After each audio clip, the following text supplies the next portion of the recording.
சுருக்கமாக சொல்லப்போனால் உங்ககிட்ட இருந்த எந்த குணங்கள் இந்த தனிமையை சூப்பராக கொண்டிருக்கு அப்படின்னா, எளிமையாக இருந்தது, யதார்த்தமாக இருந்தது, போதும் போதும்னு நினச்சது, அது மாதிரி இன்னும் ஏதாவது 2 3 இது சொல்லுங்களேன்.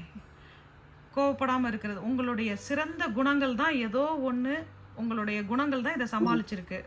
சமாளிக்கிறத விட அழகாக எடுத்துகிட்டு போயிருக்கு. அது எது? போதும் போதும் என்ற மனம். அதாவது என்னன்னா, எதுலையுமே நிரந்தரம் இல்ல. ஆ நிரந்தரம் இல்லன்னு தெரியுது. அந்த ஒரு பாயிண்ட் என்கிட்ட இருக்கு. அதனால எதுக்கும் பயப்படுறது இல்ல. அந்த மெயின் பாயிண்ட் என்னன்னா, நம்ம படிச்சிருக்கோம்.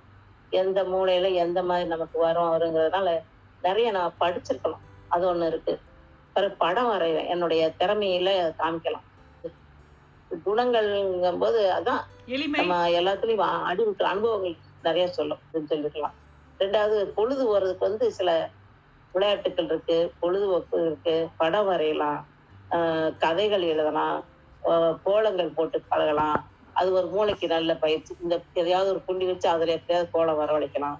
எத்தனையோ இருக்கு. வீடை சுத்தம் பண்ணலாம். ஒரு இடத்துல போய் தனியா போய் ஒரு பீரோல போய் சுத்தம் பண்ணிட்டு வந்தா ரொம்ப திருப்தியா இருக்கும். நம்ம அது கிடக்கும் ஒரு சுத்தம் பண்ண வேண்டியது இருக்கு. ஒரு இடத்துல சுத்தம் பண்ணணும்னு இருக்கோம். மற்றவங்களை எதிர்பார்க்க முடியல, வர முடியல, யாரும் செய்ய முடியலன்னா நம்ம போய் ஒரு ஜன்னலை சுத்தம் பண்ணிட்டு ஒரு அடுக்கு பீரோல செஞ்சுட்டு வரலாம். அது நம்ம கையில தான் இருக்கு. சும்மா ஐயோ முடியலன்னு இல்லை. வேலை நிறைய இருக்கு. அந்த அதை செய்யணும். அதுக்கு பின்னாடி ஒரு சந்தோஷம் இருக்குன்னு வேற தெரியணும். எனக்கு செஞ்சிட்டோம்னா அவ்வளவு சந்தோஷமா ஒரு யோசனை இல்லாம இது செய்யாம இருக்கமேங்கிற பாரத்தை வச்சுக்கலாம். நம்ம கையில தான் இருக்கு. உணவு நமக்கு எது சேரும் எது சேராதோ அதையும் நம்ம பார்த்துக்கணும். சரிம்மா, இதனால என்ன பயன்? உங்களுக்கு என்ன பயன் இருந்தது? இதனால என்ன லாபம்? என்ன பயன்னா, லாபம் யாருமே என்னை குறை சொல்றாப்புல வச்சுக்கல. நம்மகிட்ட பேசுறவங்க என்கிட்ட இருந்து ஒரு பாயிண்ட் எடுத்துட்டு தான் போவாங்க. சொல்லுவாங்க, அவங்கள சொல்றாங்க. நான் எப்படி பேசுறேன்னு எனக்கு தெரியாது. என்னை அறியாமலே என்னுடைய மூளையில நல்ல வார்த்தைகள், நேர்மறை வார்த்தைகள் இருக்கா, அதை வச்சு பாயிண்ட்ல நம்ம பேசுவேன். ஏற்கனவே அதை எதிர்மறையில நம்ம பேசுனதுல கண்டுக்கிறதுல யாராவது பேசினா கூட அதை பத்தி நினைக்கிறதுல கவலைப்படுறது. அப்படிங்கும் போது நம்மகிட்ட ஒரு பாயிண்ட் வச்சுக்கிறோம். அதுதான் முக்கியம். ஒரு ஆசிரியர் ஒரு கிளாஸ் எடுக்கணும்னா அவர் பாயிண்ட் நிறைய தெரிஞ்சுக்கிட்டாதான் கிளாஸ் எடுக்கணும். அது மாதிரி நம்ம என்ன செய்யணும், நம்ம நடக்கிறோம், நம்ம சுகமா இருக்கணும், நினைக்க முடியாம கவலையை நம்மளா உண்டாக்கிக்கிற கூடாதுங்கும் போது நம்மளா கவலையை வாங்கிக்கிறக்கூடாது. கவலையெல்லாம் போனா இந்த மாதிரி நடந்துக்கிறோங்கிறது நமக்கு நிறைய பழையிருக்கோம், அனுபவப்பட்டிருக்கோம். அதெல்லாம் நமக்குள்ள மூளையில ஒரு இடத்துல இருக்கும். அதை பேச்சுக்கலாம். அதாவது எதுவுமே ஈஸி, எதுக்குமே பயப்படக்கூடாது, எதுவுமே எல்லாமே மாயை. அதுங்கும்போது எதுக்குமே முதல்ல பயமே வரக்கூடாது. ஏன்னா அந்த பயம் வந்தாலே நமக்கு விதறுவோம், மதுருவோம், தப்பா செய்வோம், இது பண்ணுவோம். ஓப்பனா இருக்கணும், போல்டா பேசணும். அப்படிங்கிறது உண்மை இருந்தா தான் நம்ம போல்டா பேச முடியும், தைரியமா பேச முடியும். நமக்கு சத்தம் கூட நல்லா ஓப்பனா பலமா பேச முடியும். காரணம் என்ன, நம்மகிட்ட உண்மை இருக்கு.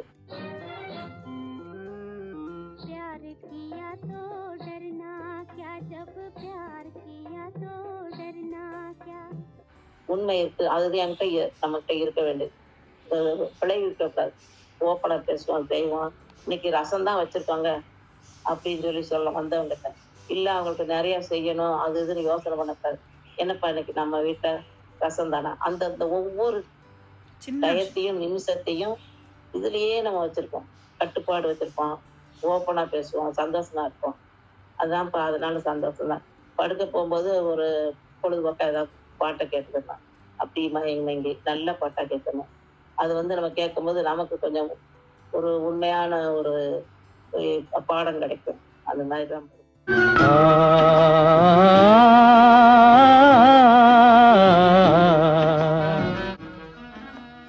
एक तो सुंदर मुखड़ा उनका, उस पर लाख अदाएं, हम अपने दिल को कहाँ ले जाएं. நமக்கு ஏற்கனவே வகுத்துக்கிறோம், யோசனை பண்ணிக்கணும். இந்த டயத்தை இப்படி போக்கணும். சாயந்தரம் நேரம் ஓப்பனா வெளியே போறவங்க வரவங்களை பார்த்துக்கலாம். அதுலயே நிறைய வரும். இப்படி தனியா போறாங்க, அவர் சாஞ்சு நடக்கிறாரு. அது தன்னை நம்மள அறியாமலே பார்க்கும்போது நமக்கு மூளையில எட்டும். வெளியே கொஞ்சம் பார்க்கணும், செடி கொடிகளை பார்க்கணும். செடிகளை பச்சை எங்கேயாவது கலரா இருந்ததுன்னா இயற்கை காட்சி எங்கேயாவது ஒரு பச்சை செடி பூ அதை கூட ரசிக்கலாம். அதுதான் ரொம்ப சந்தோஷமான பொழுதுபோக்கு. ஒரு ஒரு மூலையில ஒரு பச்சையா திறந்தா கூட அது தினம் பாருங்க சின்ன சின்ன வித்தியாசங்கள் இருக்கும் அதுல. அந்த மாதிரி நமக்குள்ள ஒரு இது ஒழுங்கு நம்ம பொழுது போறதுக்கு நிறைய இருக்குடா, நல்ல சான்ஸ். மகாபாரதம் இல்லைனாலும் வேற கதையை நல்ல புக்குகள் படிக்கலாம். கண்ணு தெரிஞ்சா கண்ணு தெரியற வரைக்கும் படிக்கணும். காது கேட்கற வரைக்கும் நல்ல பேச்சுகளை சொற்பொழிவுகளை கேட்கலாம். நல்ல பாட்டு கர்நாடக மியூசிக்கோ அல்லது ஆங்கிலம் இருந்தாலும் படிக்கலாம். அது நம்ம கையில தான் இப்ப இருக்கு.